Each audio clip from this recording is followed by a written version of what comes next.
Guys, let's continue with the topic about demand for innovations. Last time I talked about in a mature economy, in a mature market, one of the keys is the size and the willingness and the capability of buying the first-time movers, the innovative product, innovative services, how much they want it, how strong they want it. It doesn't matter the real intention or motivation behind it. They could be just to earn some bragging right?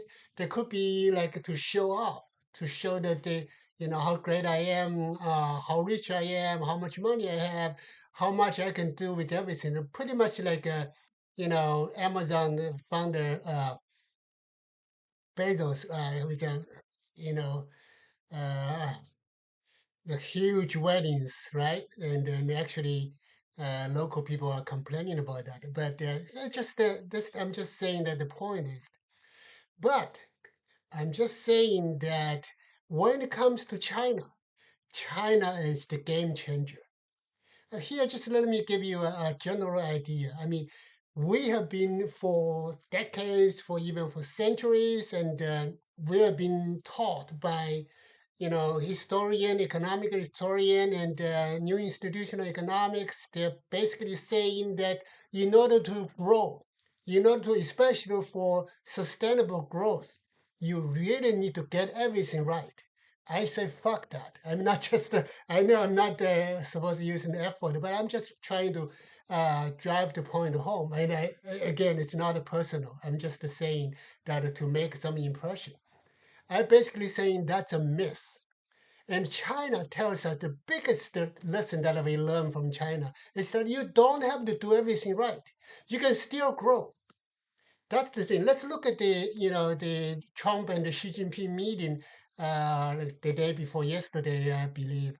And look at the Xi Jinping. He's the leader of 1.4 billion people. Who can't even have a straight talk without leaving the script. And it's funny that the script has to make a big letter because his eyes are not good. Just like Chairman Mao before he was dying, all the press in China make some specific big print books for him to read, just for himself, for one person. That's a dictatorship in full scale. So, but now, they haven't learned that in American, we can have a progressive. Used to be like you need a glasses with a line to show that that's like a bifocal, right? But now there's no line bifocal. Anybody, ordinary people, it doesn't have to be Xi Jinping to read that carefully. You don't have to make that such a big print. So those kind of things. China definitely is not doing everything right. A lot of things wrong. China, okay. Ever since Xi Jinping came to power, he screwed up many things domestically. However, he did one thing right. That's like try to, you know, maintaining the global value chain, maintaining globalization for one simple reason. It's good for China to be in that way.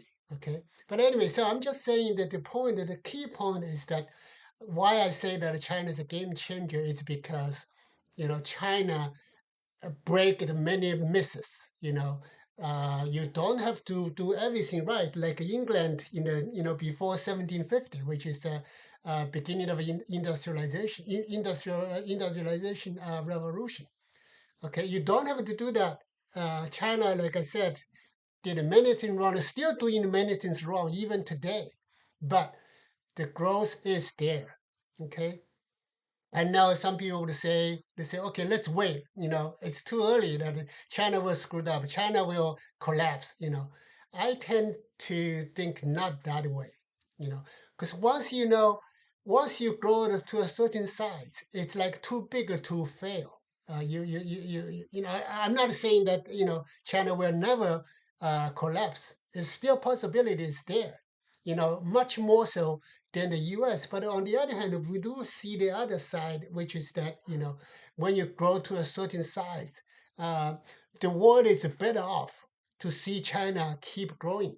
You know, China stagnation for China, it's not good for China, it's not good for the world, right? So this is the kind of thing that I want to make this point. Let's stop here, and then we can come to. I want to list the six factors, six drivers. In China, this is a six.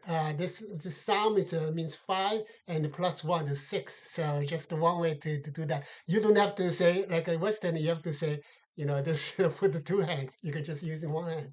But I summarized. I came up with the six factors that we can talk about this next time.